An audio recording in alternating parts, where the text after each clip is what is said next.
Good morning, ladies and gentlemen. Welcome to Talking Point on this Friday, the 18th of November, the last day of the week. It is somewhat of a beautiful day, maybe a little too hot for my personal preferences. However, the sun is out, the sky is blue, well, at least when I looked up, the sky was blue.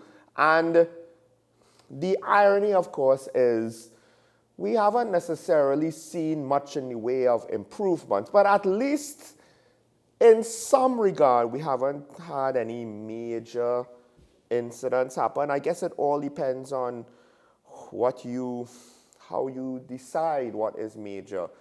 At least maybe things have not escalated to a new height at the end of this week.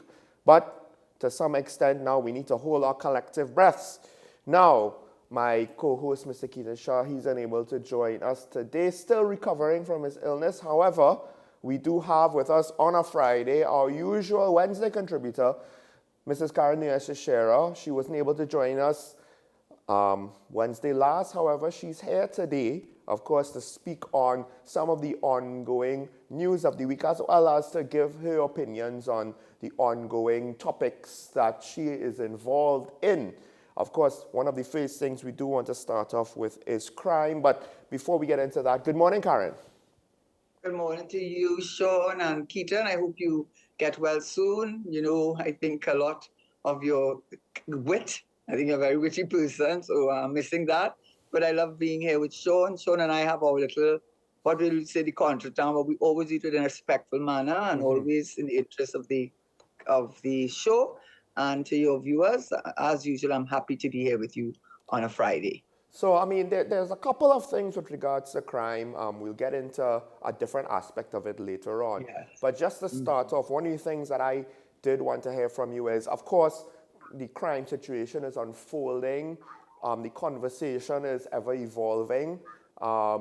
You do have some concerns with regards, I believe, to parenting and the cause of crime, and that actually seems to be something that I've noticed being spoken about a bit more within the last couple of weeks.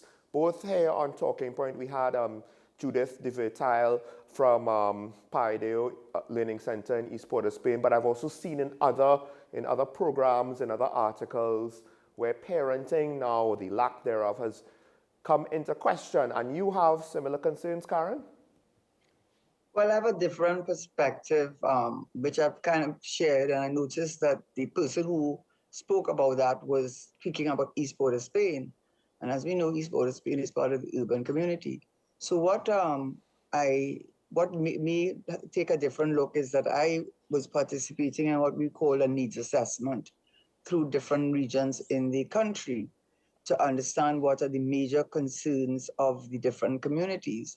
And what I thought surprised me a bit, actually, was that in all the rural communities, Point Fortin, Mayaro, but communities that you would not consider to be urban communities, their main concern was unemployment. And a lot of times they took some responsibility for that because they said a lot of young boys smoking the weed, and so they can't pass the drug test for jobs, but also there's a mismatch.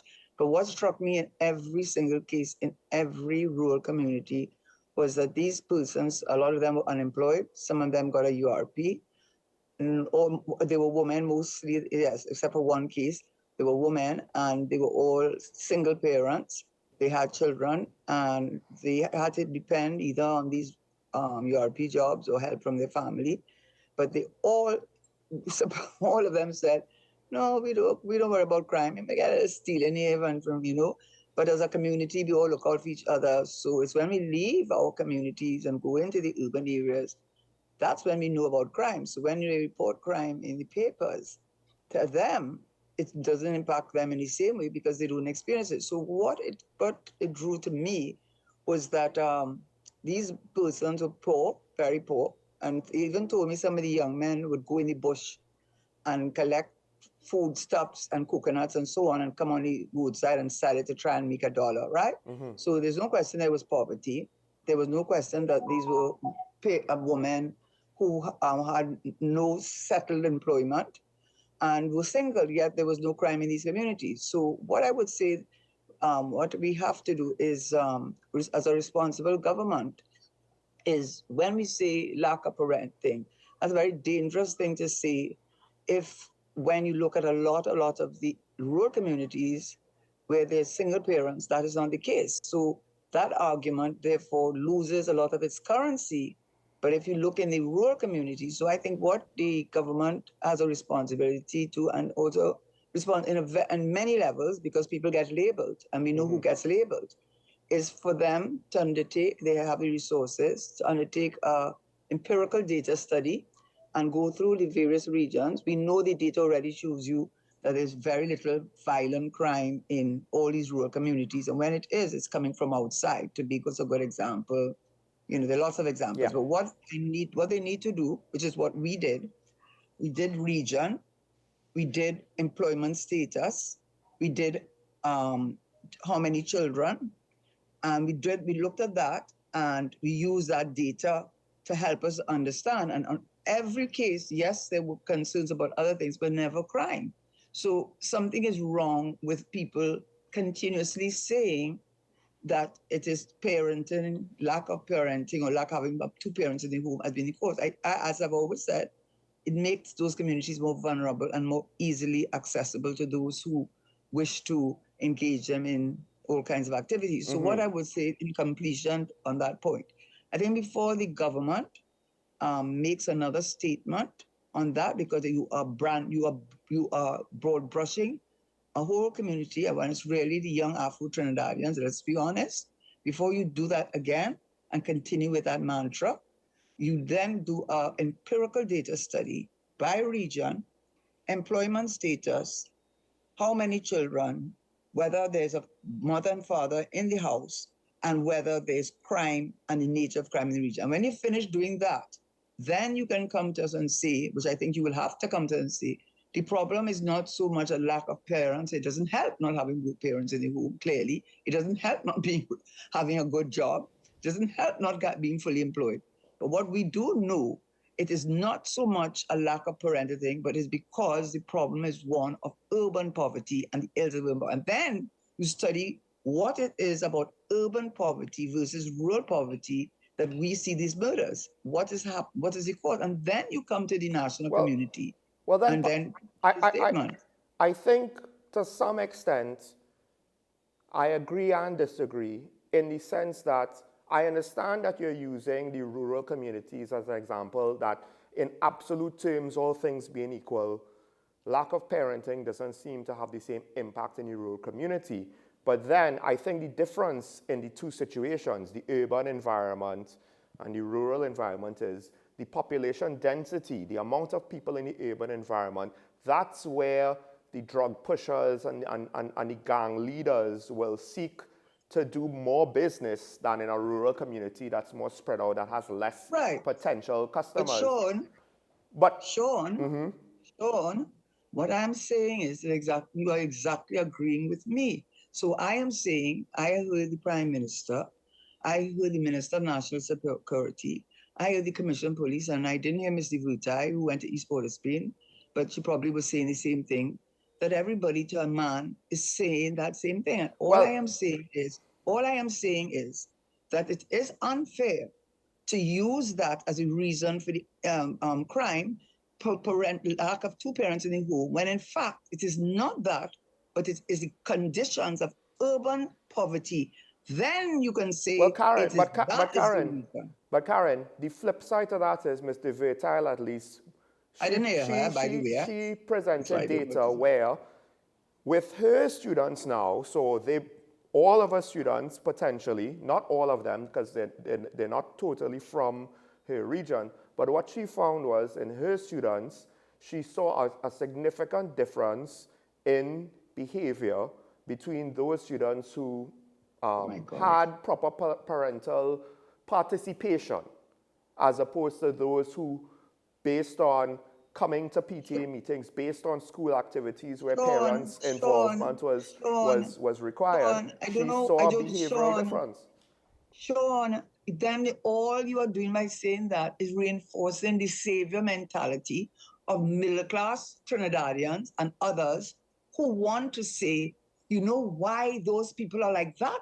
Is because unlike us, may not have money, we may not be wealthy, but we have mommy and daddy in our home, and these people do not have. And all I am saying is that all you just did, her catchment area was the exact catchment area that we're talking about. And I never said that it is not a problem. Right. I said that the lack of parenting in urban communities make them more vulnerable to exactly what you said. Okay. And all I am saying is, before you put the cause as a lack of parenting,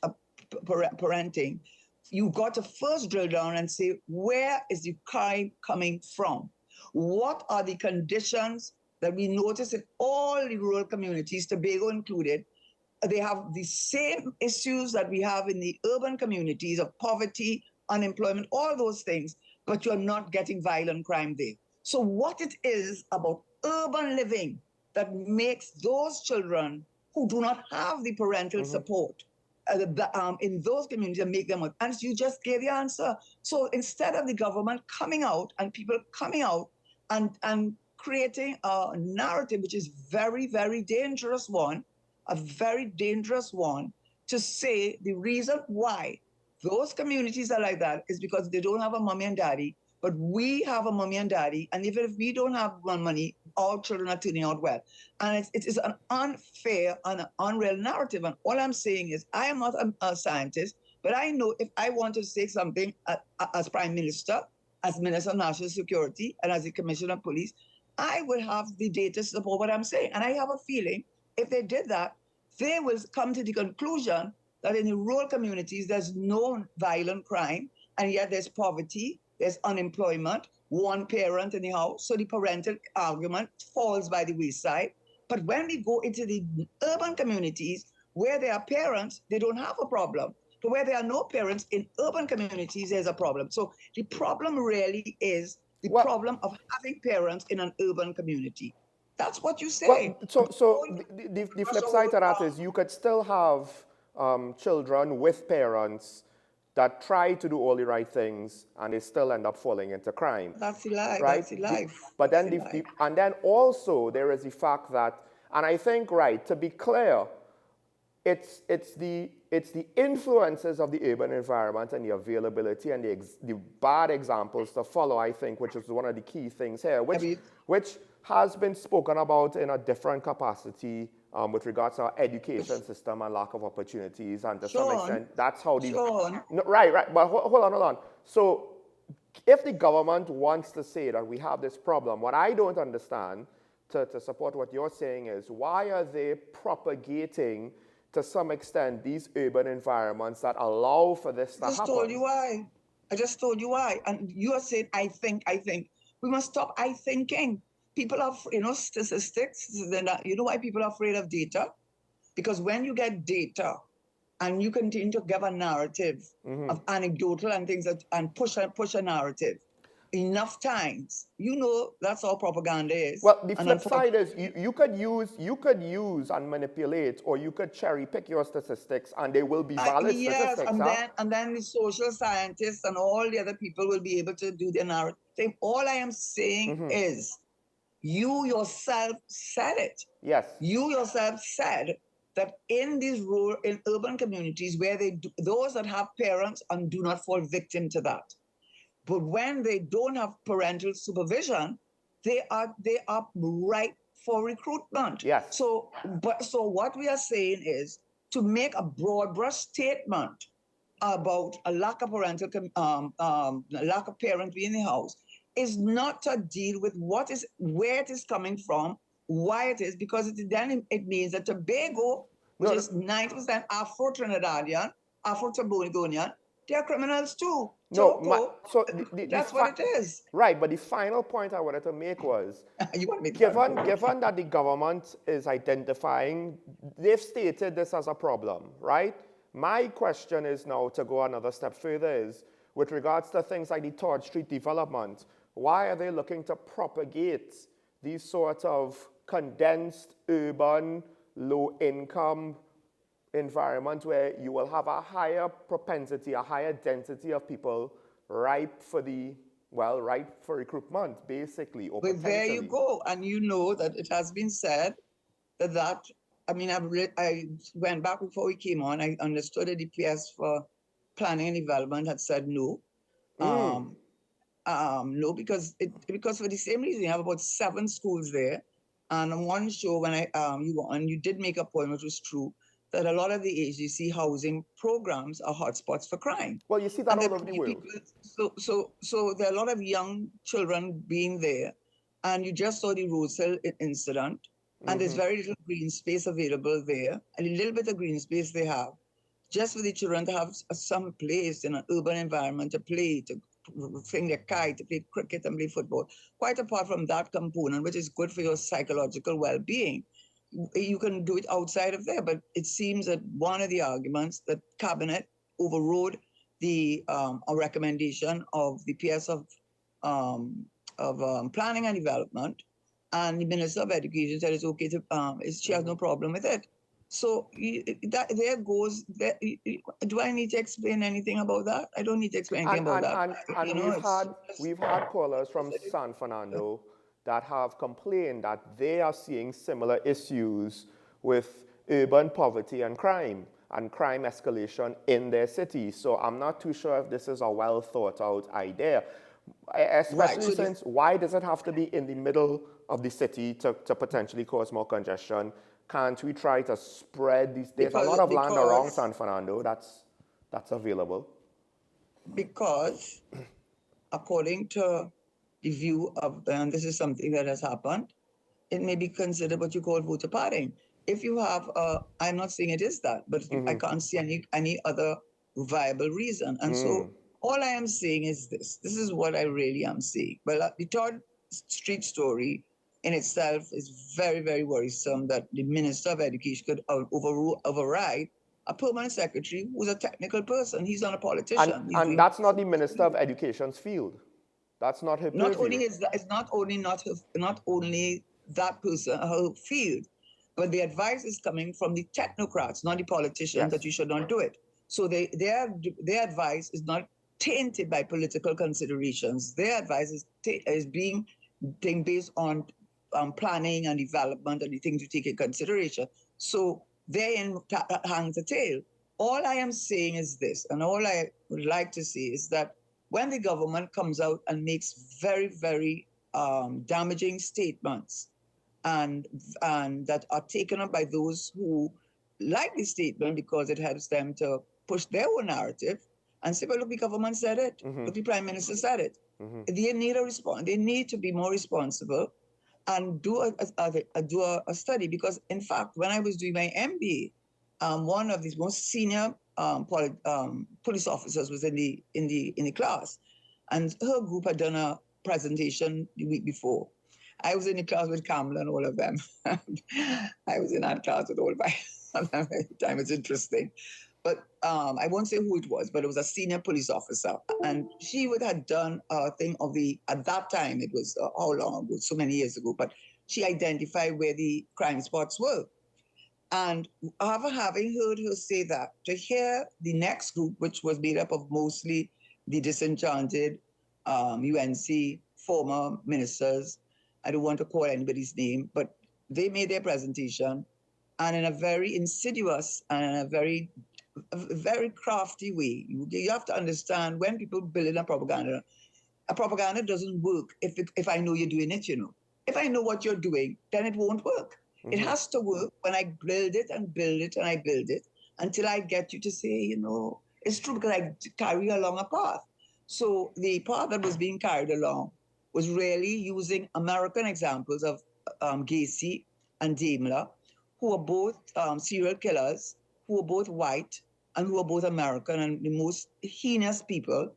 And the person said, I wonder if it is their nature or nurture. And at that time, there was all that bacchanal with a seat in the Senate, where one of them said, the people from Laventille going down to Central and raping and thinking of women, which was all of that was code. And I just said, I think that's a very dangerous statement for you to make, because we know that you are saying that the prisons are full of young Afro-Trinidadians. But we just got a presentation that showed you where the crime places are.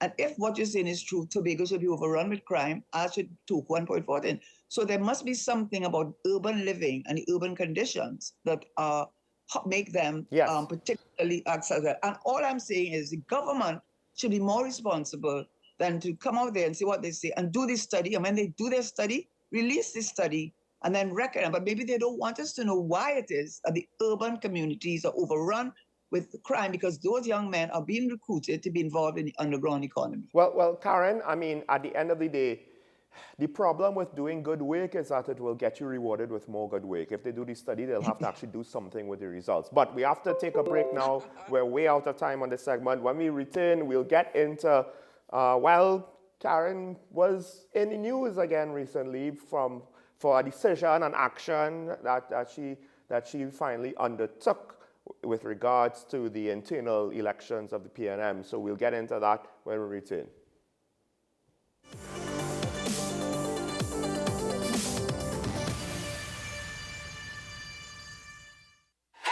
FanZone, your reliable, authentic supplier, has just gotten better. You can now visit our website www.fanzonett.com for your authentic wear and collectibles. The only place where you can use both your Visa debit and credit cards. Visit our website fanzonett.com to make your purchase today. The newest book is here, Closer to the Church, the debut novel by author and former mayor Louis Lee Singh. Available at all the Home Store branches, Barataria, West Mall, Shogunas and C3 San Fernando. Paper-based bookshop 10 Nook Avenue, St. Anne's. WESN 30A Gattaca Street, Woodbrook.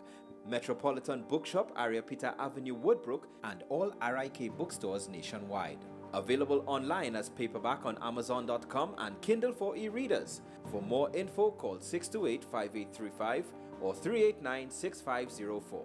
Also available from author Louis Lee Singh, I Used to Live in Heaven, Letters to My Granddaughters, and Local Government in Trinidad, Conspiracy Against the People.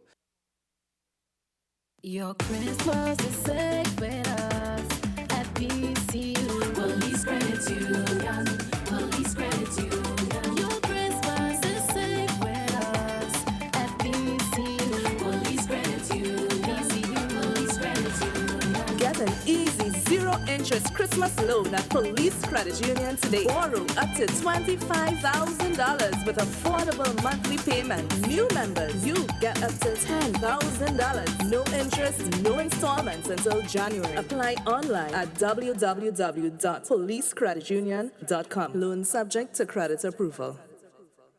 Whether it's a room for 1, 2, 3 or more, there's a room waiting with the ocean view almost to your door. Cocoa Reef Resort and Spa, the perfect getaway when you don't want to travel far. The Cocoa Reef Resort and Spa, Crown Point, Tobago. Call 639-8571 for your reservation.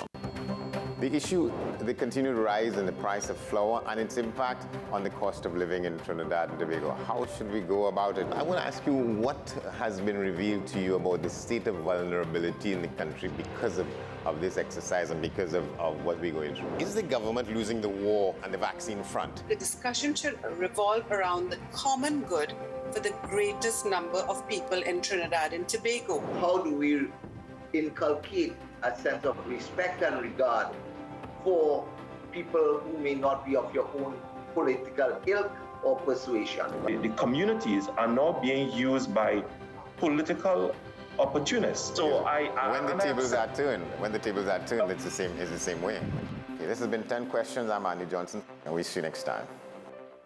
Living in victory every day. Inspire, motivate, encourage, hope. It's about topical issues. It's about everything that you would want to know about hope, about life. At the end, you're going to say, yes, if he can do it, I can do it too. If she can, I can do it too. No matter what they say, living in victory every day. Nicole Lawson Live, living in victory every day. Every Sunday at 8 p.m. and Wednesday at 4:30 p.m. on WESN.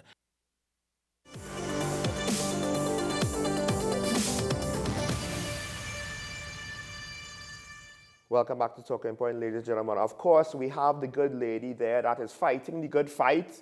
Some might say she's swimming uphill. Some might say it's futile to try to challenge the machine of of the political parties of TNT. And we've seen where, unfortunately, that tends to be true, although my complaint would just be that because our voting public tends to be far too passive, in my opinion. However, there is a technical issue that Karen has brought up on the show, so we're just gonna go into it a little bit now, of course, because it is a item of interest, and that is, of course, Karen, you have taken the party, the PNM, to court over the fact that they have elections held over multiple days. This is actually something that I've never, I don't actually know. There might be, but I don't actually know of any example, really, where elections will be held over a period of days. I understand the midterms in the United States, it might be days to count the voting, but you don't have days to vote. And that period is not extended with breaks in between. So just, you're not necessarily your own representation on the matter, but if you could just kind of give us the basics with regards to how this case is going and why you thought ultimately that you needed to take this step. I think I hope at the end of the day, when the dust is settled, that we as members of the People's National Movement will take pride in how we handle our matters. If you could not find resolution through other channels, non-judicial channels, do we go into mudslinging and fighting and, all of that? That's not how Dr. Eric Williams certainly intended us to behave as a party. And we have survived so many years. And I think part of the reason is because we have always, in the general sense, maintained a certain level of dignity in how we conduct our business. So the fact that it's reached the point that we're not going to the court, we are asking the court to settle a matter which cannot be settled internally. And the right way to do it is not to be mudslinging and shouting and screaming and bad talking and all of that, because I don't know what the outcome is going to be. None of us know. It is the judge, and the judge will make up his mind whether whether this is a correct position we've taken or not. And just to say that it's not the first time we've made a constitutional amendment, and I agreed with it absolutely, which is from the delegate system to one man, one vote. But it was done in this way. And I'm not representing myself as a lawyer, but I am a lawyer. And I do know that Article 30, there's the General Council, the Central Executive, they are given their powers, who make it up. It's very structured, the PNM Constitution, for which we should be very proud. But Article 13 says the ultimate, supreme body of the movement is the annual convention. You could also have a special convention. And it says what its powers are. And one of its powers is to amend the Constitution. Yes. And in fact, when the one man, one vote was made, it was done via the annual convention. I have the data right here, but anyway, it was in 2011 at the Shagaramas annual convention, and they passed a resolution, and it actually uses the words, let me get it. It actually uses the words, because I said I would take it out. It says, be it resolved that this 43rd annual convention agree that the party engage in constitutional reform, beginning with the introduction of the one man, one vote system. So it was done that way. And all we are saying is that if Article 18.1 of our Constitution says that you have an election on one day, and since time immemorial, from the beginning of the party, you have done it on one day. And furthermore, you had the chairman at a meeting on August the 16th at Queen's Hall, outlining how the internal elections were going to be handled.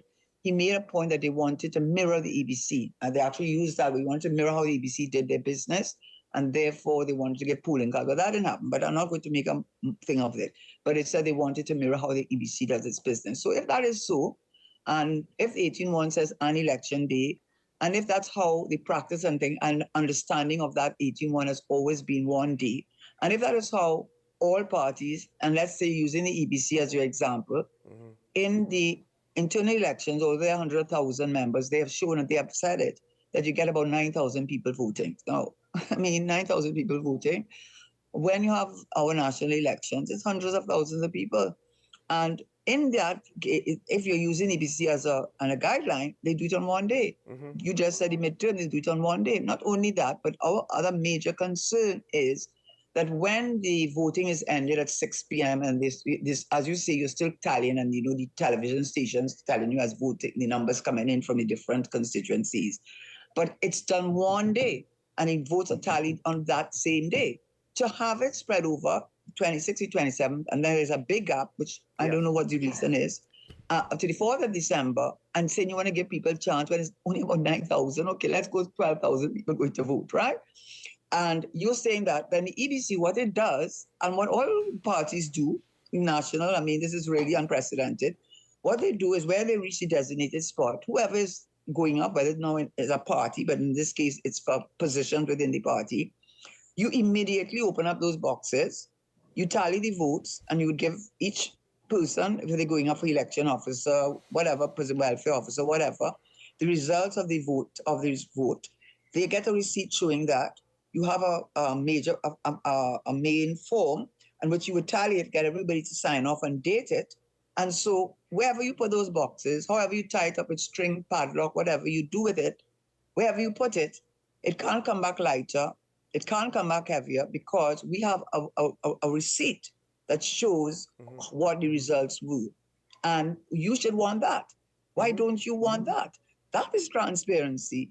That is accountability, and that is following the EBC's example.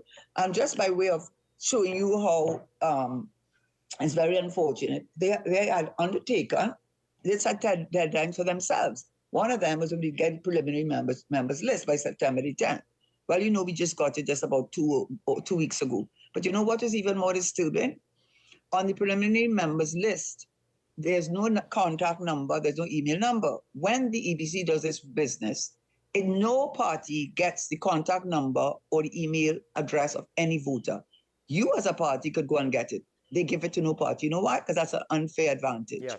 And yet, when you apply to become a member of a PNM, which they cut it off since August the 24th, so they had a lot of time to get their house in order, right? There are asterisks which say mandatory fields. You know what are the mandatory fields? Among others, is your contact and email. So whether you have a supervisory committee or not, please, you must take everybody else for a fool that they don't have access to those contact numbers and those email addresses, which we do not have. Does that not give you an unfair advantage? Doesn't the General Secretary preside over, doesn't the General Secretary preside over party business, either him or the chairman? Yeah, but you see, in the past, and this is why go ahead, sorry. Go ahead. No, so since they are, I believe, the current office holders, as well as the people going up for those offices, they have members of Dr. Rowley's slate. So to some extent, yes, it seems to be that there is no third party within the PNM to be objective in order to ensure that there's no allegations or suspicion of unfair advantage. Yeah, and I think what makes this time a little different, I had gone on holiday and come home, and the furthest thing from my mind was to get myself involved in the internal party election. But I was approached, and I was convinced, and I said, bottom line, I said, okay. So when I did do that, then the lawyer and me, of course, started looking at, well, exactly what the process is and so on. And what we are saying is, if you are changing an election day to 3 days and spreading it out, and apparently not intending to count it until the 4th of December and putting it in a place that you alone know, but telling me I mustn't worry because you have a supervisory committee, when the very same persons who are vying for the positions on the central executive and in the general council, leadership, chairmanship, all of those things are the very same persons who are telling me they're keeping the boxes and they have not kept their word. The final list, for example, was supposed to have been given October the 23rd. I understand they called yesterday to tell us we could collect it by 4 o'clock this afternoon. But they also told us, we want you to give us a list of scrutineers between the 18th and the 23rd, a 5-day period. And then I asked, well, where are we voting? And how many scrutineers? How many places is voting going to take place? Well, up to now, if they know it, they haven't shared it. And the other thing they had undertaken to do was that they would give a nomination day, I believe, they'd give you what the rules and regulations and so on. Well, they said that it was in the process of being, they were writing it, but that's since August. And up to now, we haven't seen it. So there's so many things that make one uncomfortable. Yeah. And if you are, and if you see yourself as you should, because I think PNM is known for that, as one that is transparent, with all the confusion that can go on, a party that is transparent, accountable, and respect for the rule of law and our constitution. If you see yourself as that, then why are you so troubled by these requests? You should want to, we shouldn't even have to do this. You should say, you know, you're making a good point. You know, what you say is right. I know, you know, it's not looking good in truth. But instead of doing that, you think, so just the last thing is, so all we're saying is that we think that change in Article 18.1 from an election date to 3 days and spreading it out is one that requires an amendment of the Constitution. And the only way Article 13 says, the only body that has the supreme body of the Constitution is the General Convention. And therefore, if you wish to make that change, that's where it is made. Now, I can't say what the court is going to say. I am not saying I'm winning, you winning. No. What we're going to say is at the end of the day, we are setting a precedent for other parties in this country and maybe up in the region to say when the PNM does its business, it's not movilanging, well, they stop doing it at home. They stop the movilanging and mudslinging, but they say, you know, we do the right way. We couldn't come to a conclusion, but guess what? We'll go to the court and let the court, in a democracy, which is what we are, let them decide. And we'll be proud of ourselves and proud for our grandchildren to know that. Well, we have to take a break, but just want to remind people, it happened in the Democratic primaries back, I believe, in 2016, and people very much thought that Bernie Sanders was effectively sidelined by the party machine. Therein lies the irony. One of the potential weaknesses of the democratic process is, yes, you might have multiple parties in a democratic government election, but in the internal selection process, it is essentially a one-party system. And we have seen global examples what that means. It's very difficult to remove the favored in a one-party system. However, we have to take a break. When we come back, we want to go now, go back to the issue with regards to flooding in the country. Karen also has some other insights with regards to her trips throughout the more rural areas. When we return on WESN, this is Talking Point. Karen Nurse-Shera, Sean Michael Small. We'll be right back.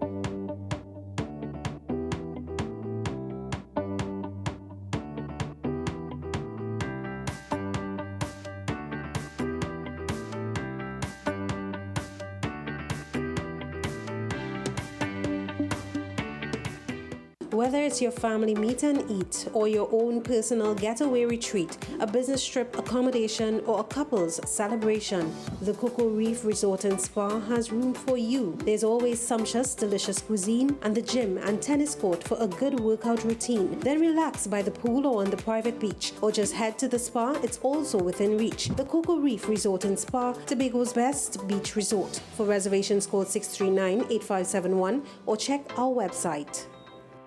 Your Christmas is safe with us at PCU. Police Credit Union. Police Credit Union. Your Christmas is safe with us at PCU. Police Credit Union. Police Credit Union. Get an easy zero-interest Christmas loan at Police Credit Union today. Borrow up to $25,000 with affordable monthly payments. New members, you get up to $10,000. No interest, no installments until January. Apply online at www.policecreditunion.com. Loan subject to credit approval.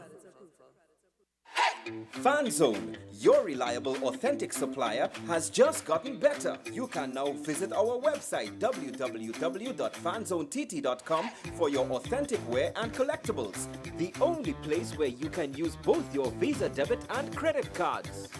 Visit our website fanzonett.com to make your purchase today.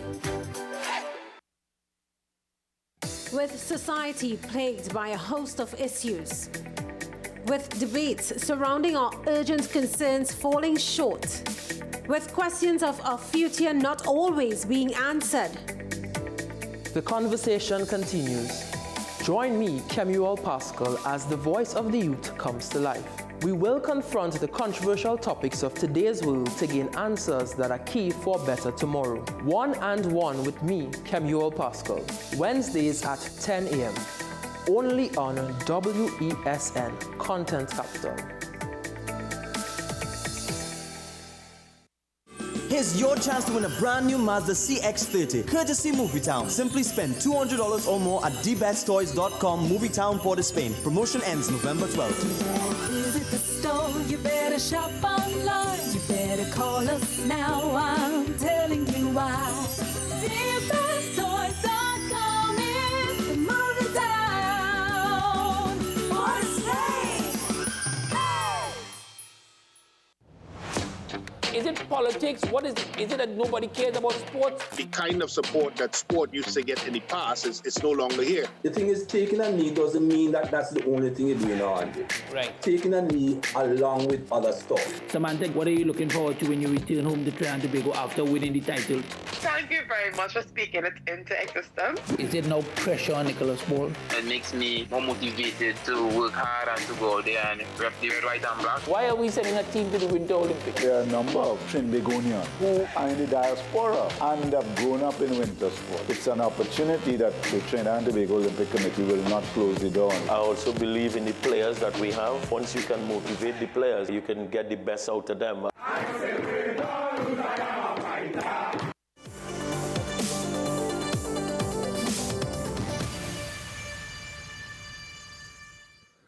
Welcome back to Talking Point, ladies and gentlemen. Of course, at the top of the show, we were speaking with regards to some of the differences between rural communities and urban communities. One of the things that Karen has observed and has looked into is the fact that in rural communities, you might, of course, still have poverty, but violent crime happens at a much lower rate.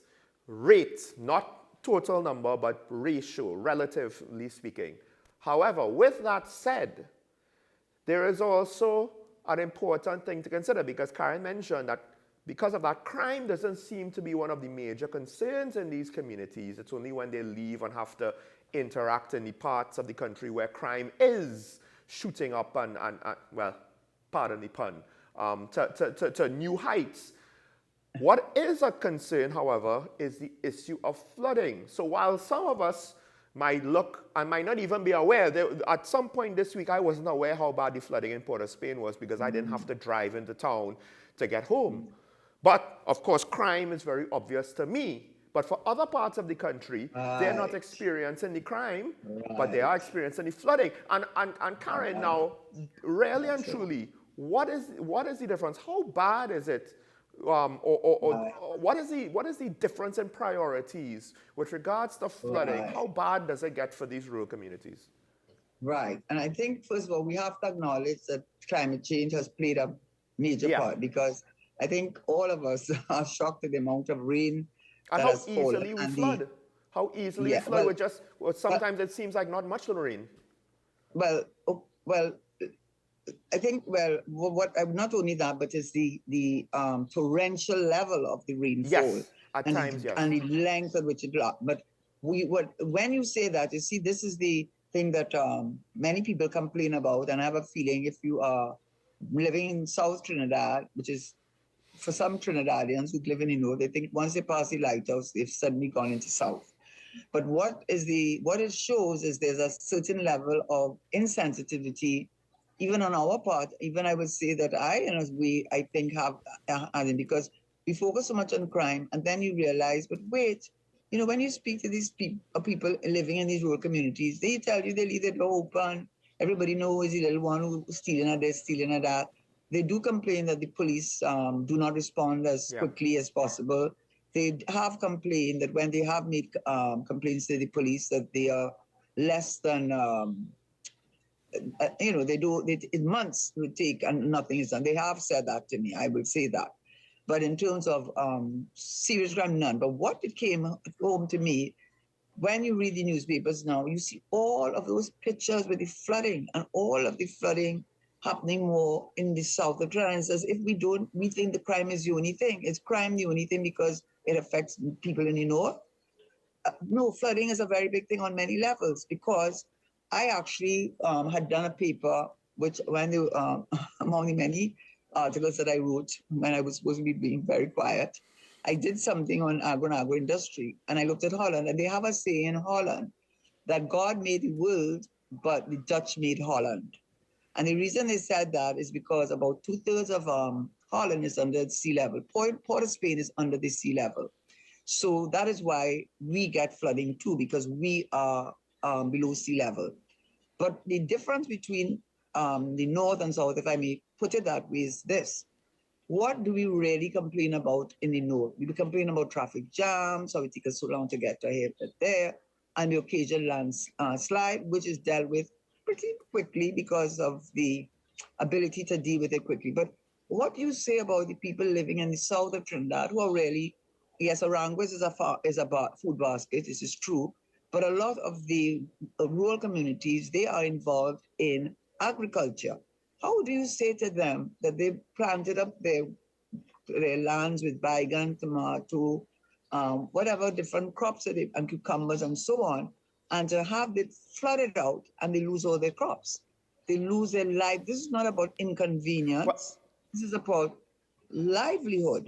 And it's not only their livelihood. I don't know if you read the other day, this gentleman, 77 years of age, who left his home to visit a nephew just down the road. And when he was coming back, he slipped and fell off the embankment into the water and drowned. So that I know is not a common occurrence. But what is a common occurrence is that people living in the south of Trinidad have to be put up every single year with flooding, and not only on agriculture, but also in relation to the value of their properties. For example, if you are living in South Trinidad and you have a half an acre of land, and you say, you know what, I could build 3 or 4 houses, 5,000 square feet per house. I could build it and make some money that way. You could go and spend the money and build it. And then when you're looking for purchases, because I know that from experience within my own, I would say my family, I would put it that way, that when you try to sell it, you're not in the flood prone, you're not in the flood areas, but people don't want to buy it and they don't want to pay for it because they say, afraid we get flood out. So it's impact. And I feel that we are insensitive to the plight of the people in the South whose livelihood is impacted. They can't send their children to school. You're talking about us being affected by flooding on the streets of Port of Spain. You see the pictures where the water reaches to the almost to the rooftop in these regions. Yes. And every 3 days, they send things to clean out. How much money are you spending cleaning out and cleaning out, cleaning out? So my point I wanted to make this morning was that I went and looked more closely at Holland. And 2/3 of Holland is under the sea level. And they have addressed the issue of flooding in many ways. And I would like to say that the Drainage Division of the Ministry of Works, much of what Holland does, not all, but much of what Holland does, Drainage Division has put forward as the solutions, much of what, which to me surprised me really when I saw that. So it made me know that it's not that we haven't come up with solutions or we don't know what should be done. And Holland has 17 million people. China is a small country. So what I really am saying is when we drill down as to why we have the persistent flooding in Trinidad, you see the difference between countries like Holland and us. Yeah. And the reasons are, many of them are man-made. And I got the list.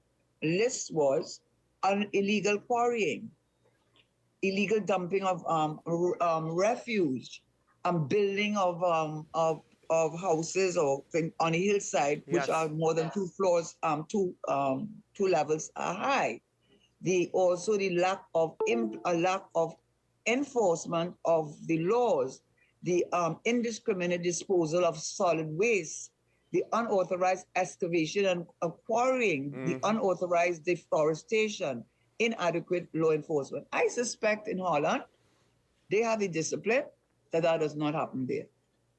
Well, and I'm not saying they're better than we are. I'm saying that the law is enforced. And when laws are enforced and people know that the laws are enforced, yes, and the different ministries responsible, whoever, it might be a collective effort, were to deal with the main causes of flood. That is drainage division identify that to me. I didn't come up with that list on my own. Well, I think the key point is, Karen, and this might, some people might disagree with me, but I think we in TNT, for the most part, we have had some pretty good years. And we haven't had to face some of the trials and tribulations both other Caribbean countries might have to face. At least not yet. I think we're on our way there. Once the oil runs out, then we'll have to figure out life after oil. But the European countries have also had to face these things. And we haven't had to go through those challenges yet to figure out how we're going to deal with it, how we're going to deal with that level of adversity, because we always got bailed out by oil and gas money. But I think the other thing is, all of those things that you mentioned, it comes back down ultimately to the enforcement, because we could have the regulations to prevent it, the illegal quarrying, the illegal construction, the lack of proper planning and having drainage plans when you make developments. The problem is, it seems as though we have allowed the system to persist for too long, and there's way too much incentive to allow it to continue, right? Where, well, if we fix it, and we close all the loopholes, and we actually get the system running as intended, then a lot of the fast and loose behavior that leads to these unethical practices for a quick buck, that will have to end, and people don't want to see it end. But as you pointed out, the economic costs of having to clean up the damage might far outweigh the economic benefits of allowing people to just construct willy-nilly, and it will probably far outweigh the cost it would take to just spend the money up front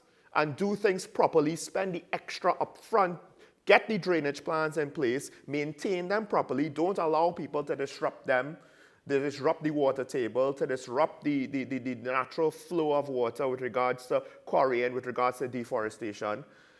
Spend that money up front to prevent, not just, because every time farmers flood out, they have to get some compensation from the government. Then they have to, of course, clean up whatever damage. If they have any landslides, they have to, when the road to Maracas or all up and down the north coast, they have to send out heavy teams. And that's not only is that not easy, potentially expensive, but also it's a hazardous situation, it's a dangerous situation.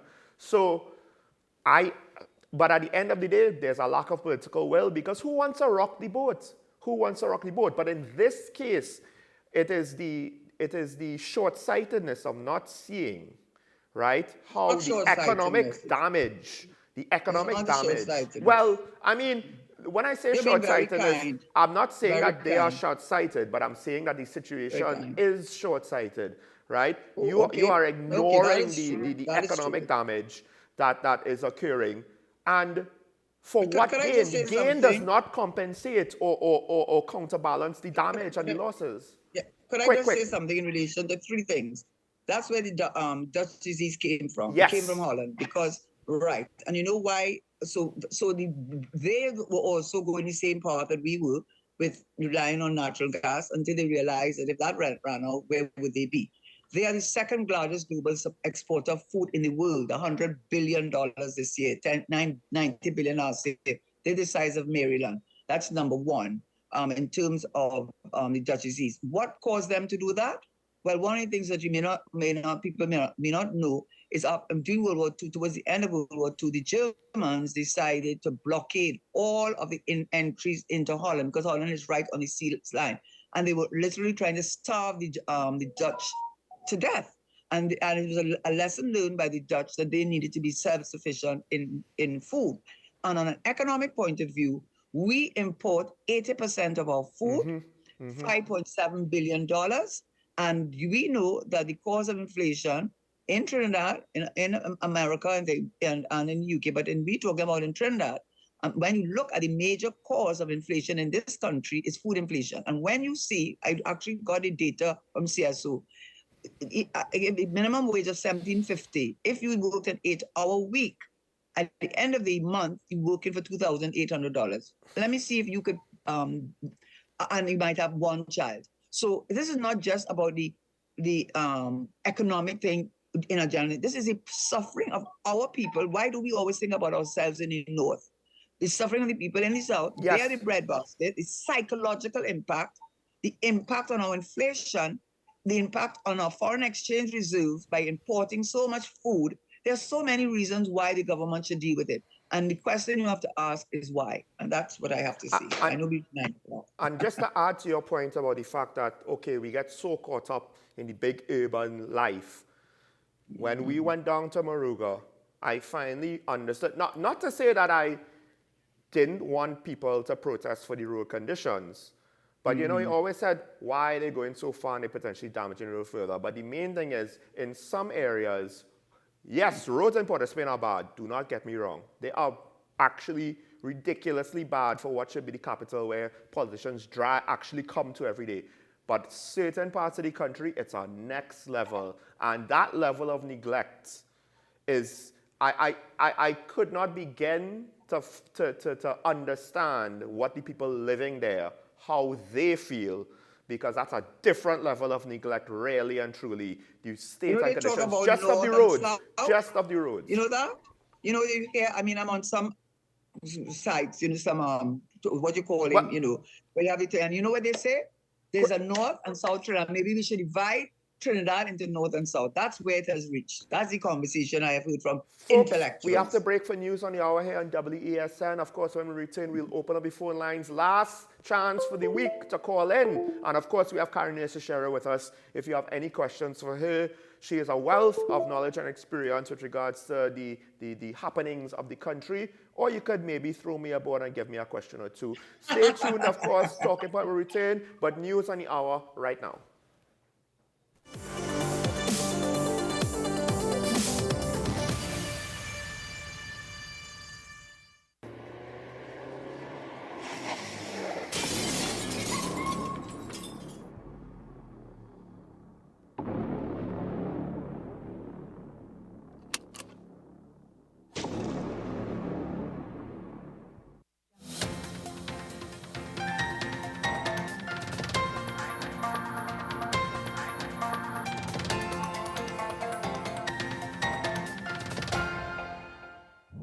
Here is your WESN News on the Hour. I am Marquise Akers. Thanks for joining us. Here are the headlines. TTPS introduced new Crime Stoppers number. Temporary traffic disruption along Caroni-Savannah Road. Hunter injured in shooting. And internationally, House Republicans say top priority is to probe Biden family. Now for the details. The Trinidad and Tobago Police Service is planning for a safe Christmas into Carnival. At a media briefing on Thursday, Deputy Commissioner of Police Erla Christopher said one of the strategies to be used is the availability of another phone number for reporting crime, 736 TTPS. Deputy Commissioner Christopher says that it is not just another number, but one that will bring results. She said the aim of the police over the next 6 weeks will be to contain murders. She is assuring that despite statistical reports, this is not an impossible task. Police will be using intelligence-led operations, increased firearm recovery, and actively suppressing criminal gangs. The introduction of a secure technology platform monitored at the level of the office of the Deputy Commissioner of Police, where citizens can communicate in a very confidential manner. There will be a temporary traffic disruption along the Caroni-Savannah Road from Caroni Roundabout to Caroni Flyover as of this morning. According to the Works Ministry, this is to facilitate road rehabilitation works between 10 a.m. and 4 p.m. Motorists are advised to proceed with caution and to comply with instructions from police officers who will be on site to facilitate a safe and orderly flow of traffic. A 26-year-old hunter was seriously wounded in a shooting inside a forested area in Guayaguari on Tuesday. Daniel Ferreira of Vespri Extension, Guayaguari, was shot in the right arm, forehead, and face. Police said Ferreira was on a hunting expedition with his 60-year-old friend in the forested area of Mainfield Road, Guayaguari, when the incident happened at around 5:30 p.m. A report stated that Ferreira was walking ahead of his friend when he was hit. The 60-year-old man said he attempted to assist Ferreira out of the forest but was unsuccessful. He bandaged Ferreira's wounds and left him in the forest while he walked to the nearby village for help. Police said fire service officers and villagers walked 2 miles into the forest where they found a still bleeding Ferreira. The wounded man was removed from the forest at around 10:30 p.m. Ferreira was taken to the Mayara District Health Facility and then transferred to the Sangre Grande Hospital, where he underwent surgery and remains in a stable but serious condition. And internationally, one day after retaking a majority in the U.S. House of Representatives, Republicans have said they will investigate the president's family as a top priority. The lawmakers said that the inquiry would focus on overseas business dealings of the president's son, Hunter Biden. The 52-year-old is already under federal investigation, but has so far not faced any charges. The younger Biden is not involved with the administration in any capacity. Well, that's news to the hour in WESN. I am Marquise Akers. Thanks for watching.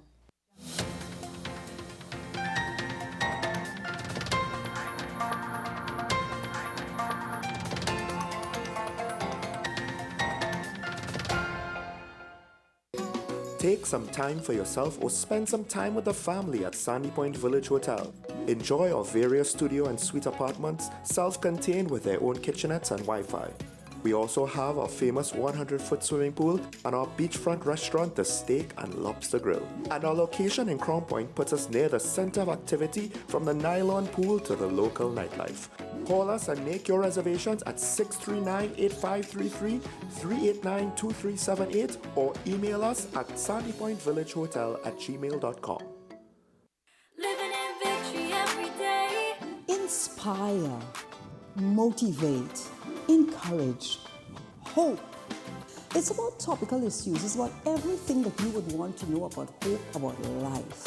At the end, you're going to say, yes, if he can do it, I can do it too. If she can, I can do it too. No matter what they say, living in victory every day. Nicole Lawson Live, living in victory every day. Every Sunday at 8 p.m. and Wednesday at 4:30 p.m. on WESN.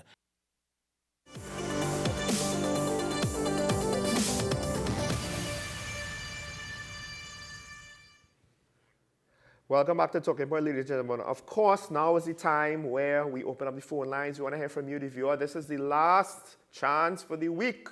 You'll have to wait over the weekend to weigh in on anything you might want to say. And what surprises me is we always start off slow. We end with a flurry, and we have people that, you know, they want to call, but we don't have time for you at the end. Don't make that mistake. Call up front early, call now, because once we get to about 9:23, 9:24, and things get congested, we might have to turn down a few calls. And I don't feel good about it when that happens, you know, but we have to end the show at a certain point in time. We only have so much minutes in the last segment that we could take on phone calls. So please, call in now. The numbers should be on your screen. And of course, we only have Mrs. Karania Shishera here with us once a week. So if you have anything that you want to ask her, anything you want to say, you agree or disagree with her, or me, go right ahead, call in. Let us know what you have to say, what you have to think. We have our first caller for the morning from Dabadi. Good morning, caller. A very pleasant morning. I want to say wonderful program as usual. I want to agree with everything that Karen said this morning. I want to look at the crime situation first. Mm-hmm. And I think her analysis was actually on point. I have a problem, though, that there's always a vast difference between both rural and urban. And even when you look at the politics there's a perception that only the people in Port of Spain and environs can do things. And I'm speaking about political party, I'm talking about projects, whether you're having a carnival party, whatever you're having, apparently it's only people from right around there. If you're having a national church service, it's just persons from right around there. There is so much capacity in the rural areas that can do these jobs and even do it better than some of the persons in the urban district. You know, with respect to crime, I'm actually looking forward to the ruling this afternoon, and I think that again, Karen is on point. You know that there's no way. I mean, you look at it logically, you turn it upside down, right side out. It is very clear. I too, though, and maybe I could get some guidance from Karen that there is within the Constitution that need to change. And I too would be making a proposal with respect to when that day comes as to moving a motion for things to change. So there have been discrepancies for simple things within the Constitution. And we are looking at a Constitution from 1956. Something years in the past. And there are many technology would have changed and a lot of things. So I think we do need one or two constitutional change in order to make the PNM party better. Thank you. Thank you. I won't say much. I'll just say I agree with all what you said. And if I were to be in that position, I simply think that we can make some changes consistent with the technology that we have today. Well, we have another caller on the line from Mayaro. Good morning, caller. Hi, good morning. Morning. Good Wisconsin, good morning to Ms. Karen too. I just want to say this morning, Ms. Karen, I'm a farmer. And I just want to tell you something. You said something that was really enlightening to me and to the Southland of this country. You are a very intelligent lady, and we, the citizens in this country on the southern side of Trinidad and Tobago, are really suffering because of global warming. But we need to put infrastructure down with a vision and a mission to meet the demand. Because I am a farmer struggling for a couple of years now, and have all the requirements, but does not have the basic essential thing to move forward, where it is resources and greenhouse infrastructure to diversify things to move forward. I have nothing else to go for in life because all my life is agriculture. So I thank you for your observation, and I'm looking forward with a keen eye for change. And you are a change and a flower in the lily of the flood waters. And I wanted to tell you something. You are rare. Thank you. Well, thank you. I will just say this quickly. One of the things I recommend and what they can do is send a team to Holland, because Holland actually does do that in Netherlands. And they have a university. The acronym is WUR, is internationally recognized, and they use a lot of greenhouses and solar energy. So we can do something. The vision and mission is that's what's needed. Our next caller is from Chagonas. Good morning, caller. Caller? Hi, good day. You're live? Yes. Karen may not be aware, but there was a report. I hope you hear it. Maybe yes, we're hearing you. Yes, done on this problem in East Dry River. Way back, it was done in with the British government. Or we was just, that's what we become a republic. When they sent goods and look problem here, they explained it was a very silly that they had also in Manchester and Birmingham and those places.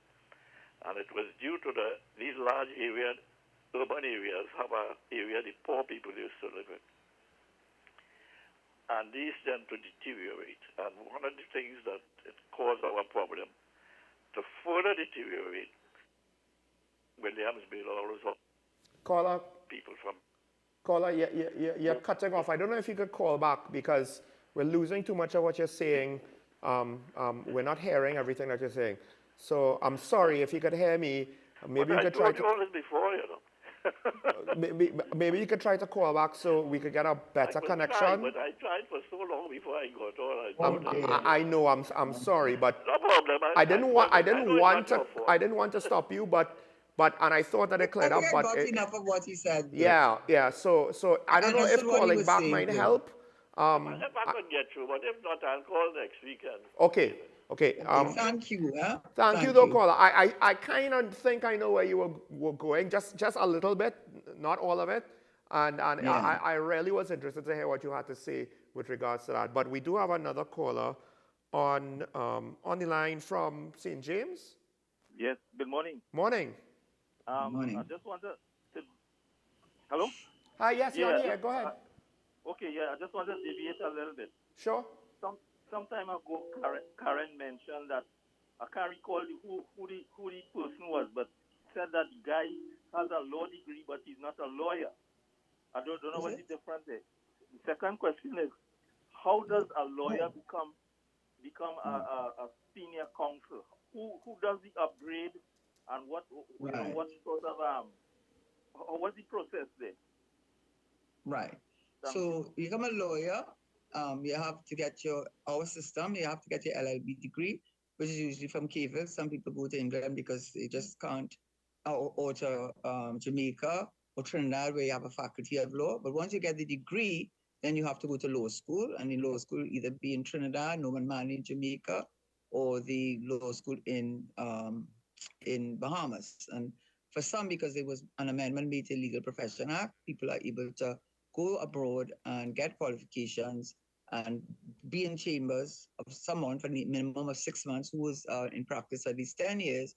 But the difficulty will be with that is that they wouldn't be allowed to practice in Trinidad because it's a breach of the treaty agreement under the Legal Profession Act.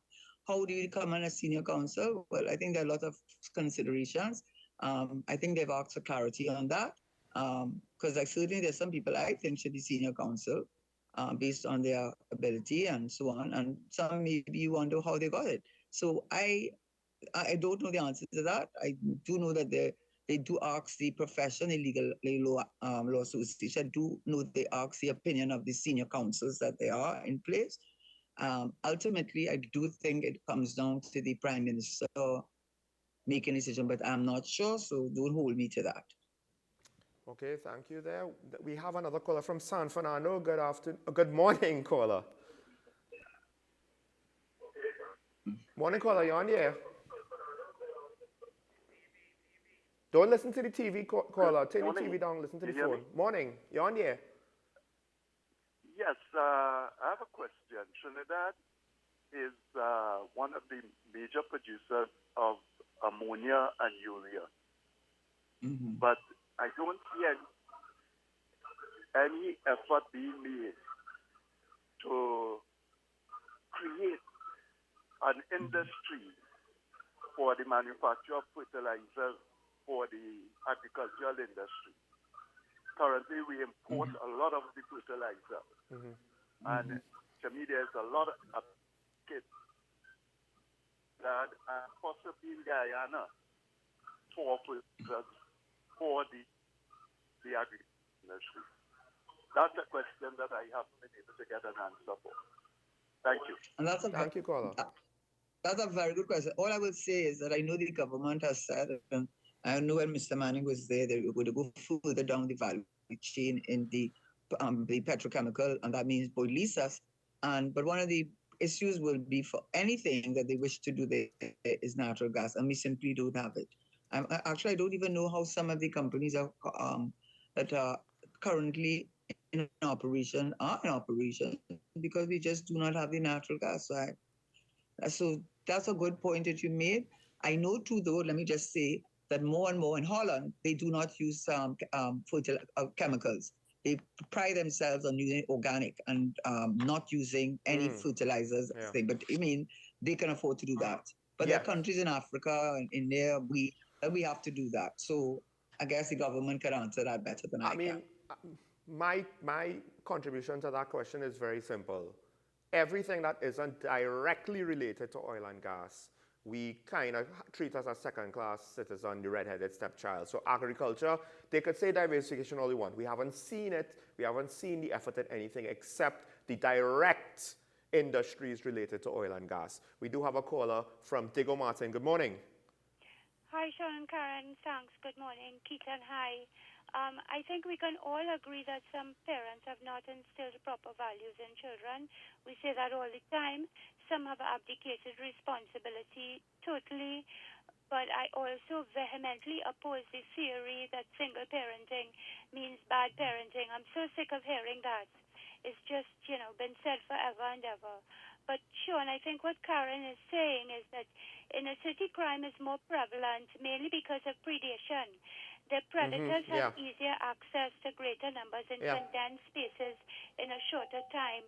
These people feel trapped, and there's virtually, we have to say, no space, literally no green space, and it's been scientifically proven that nature and green spaces increase mental health and awareness. We know that.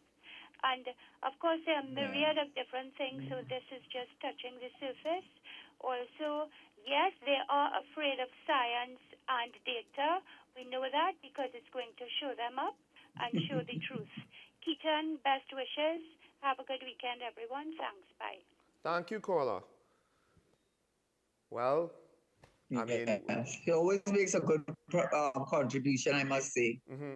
And yes, I think the key point is we have to be very wary about looking at facts and then trying to...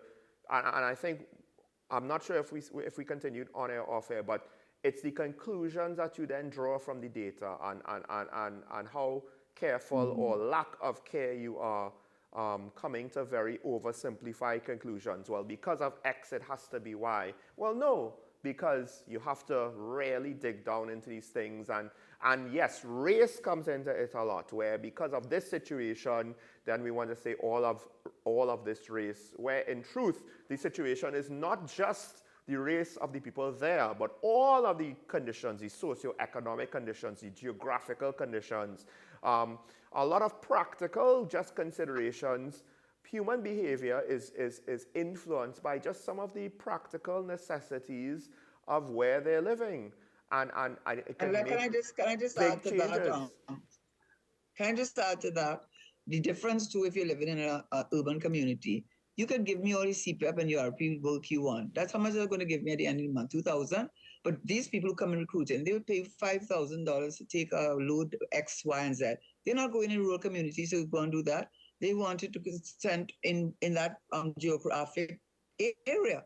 And therefore, how are you going to fight against $5,000 when $5,000 for one job as opposed to $2,700, which you might not even get at the end of the month? So give me a break. All this talk about education and so on, you cannot fight that with those arguments until you deal with the cause. Then you can start clearing it up. But you can't do it, and you can't blame them because the persons who are paying them are living a lifestyle that is way beyond anything that they could imagine. Okay, so we have a caller from St. James. I just want to say quick, at the end of the day, parenting is not a cause, I think is ultimately the conclusion we want to reach to. It is a contributing factor that is variable, that is not just so simple, but it is not a cause. So to say it's a cause in the sense of something to prevent, for the authorities to work towards preventing, that might be barking up the wrong tree there. Very good. We have Diego Martin on the line. Good morning. Very well said. Sorry, is it another call from Diego Martin? Good morning. Oh, San Fernando. San Fernando. Good morning. Hello, good morning. Morning. I don't know. I'm sorry, caller, if I'm mixing you up. Morning, is that right, Keaton? It's Sean. It's not Keaton. You're mixing. Don't mix me up with. Oh Lord. I think he did it deliberately. I know. I realized. Getting some sass. Anyway, caller, your contribution. Only have the feeling like I'm breathing oxygen this morning. Your program is so good. And Karen, God, Gilly's a real champion. Yes, I just We just need more like you. You're so cool with all our brains there, and you know the important thing you're concerned about is people. And in a nutshell, you know, we have the whole world to look at where governments are treating the citizens a particular way. And, you know, you focus on that a lot, and I love that about you. And the parents, a lot of parents, if there was more assistance from the state where parents, especially single parents, and even for the children, you know, different administrations and facilities, our nation would have been a much better nation, which a lot of other countries worldwide is doing to assist rather, you know, not just to lock up people in remand, young people, and you know, you could do a lot for them, and we waste so much money on so many other things that it's sad, which is why I believe I love the direction you are heading in. You are heading that we would like, and I hope people become more conscious now because we have so much social media and all these things. And so I just making it brief. Keaton boy, you keep up the work, your partner not well. I just want I want you to tell him for me to get, he probably knows. He knows that but I still want to give him a simple remedy. Eucalyptus oil and peppermint oil, 3 drops each in a bowl of boiling water, and hold a towel over his head, close his eyes, and inhale this as much as possible, and he will get an awesome, tremendous relief. I had a similar thing to him, and I've been taking a lot of different medication and all of that, but that really, really helped me, and I want to see him back on the air here. He missed it from between the both of you all. You know, but you all have a beautiful weekend. Keaton, keep good work, man. I love your spirit. Karen, God bless you all. Enjoy your weekend. Bye. Keep smiling, Keaton. Why is he doing that, Sean? I don't know. I don't know. You know, you make one mistake and then, you know, caller have to sass you. But I appreciate the other things that you said, caller. And hopefully, yes, Keaton gets some relief with regards to his symptoms. But I appreciate the things that you said, and that, unfortunately, folks, is more or less the end of our call-in segment. We have very little time left. Karen, I don't know if you want to just have your final say on this week's edition. No, I think a lot of your callers mirrored how my views on a lot of things, and it was, for me, a good thing that sometimes you say things you're not sure if you're reaching out to people and they communicating. And from what I heard today, I think they are. And you and Keaton do a tremendous job. I just tell you that all the time that I meet people in all different places, and they talk to me about, oh, so how is Keaton and Sean? Oh, God, they're doing such a good job. You know, I want to tell them, hey, I'm on the show on a Wednesday. Well, thank you for that, Karen. Although I must admit I am not one to really enjoy public praise, but I have to learn to graciously accept it. With that said, folks, however, just my final piece for the week, I think one of the things is, yes, we have to worry about corruption and unethical behavior, but I'm going to come back to the fact that some of our problems are because we don't have the will, whether it is the political will of the leaders or the will of the people to see things get changed and get things done. It's almost a very lazy mentality. I know that's not something people necessarily like to hear. And it's not something unique to us. You see that in other parts of the world. Some rich countries, you could get that as well. But I think, though, that we kind of allow it maybe just a little too much. And we need to understand that the easy days that we used to have, well, they're going to be fewer and far between, most likely, unless we get a miracle with regards to various situations. So we need to come together like other nations figured out and learned how to do in order to dig ourselves out of whatever challenges we face, both currently and in the future. It's a lesson I think we need to learn. Again, we will succeed together or we will fall together. It's in our own motto. It's in our coat of arms. But never forget, ultimately, as my co-host will always say, no matter how bad it gets, today is still a day to have a good day and to start a great weekend. And I would just add, we need to make it happen for ourselves and for the people around us. Take that first step. Folks, on behalf of Karen, myself, and Keaton, and our team behind the scenes, I want to thank all of our callers, thank all of our viewers for tuning in. This is the end of the week, so we will be seeing you on Monday morning, bright and early. Hopefully, we will always hope for positive news, but until then, bye-bye.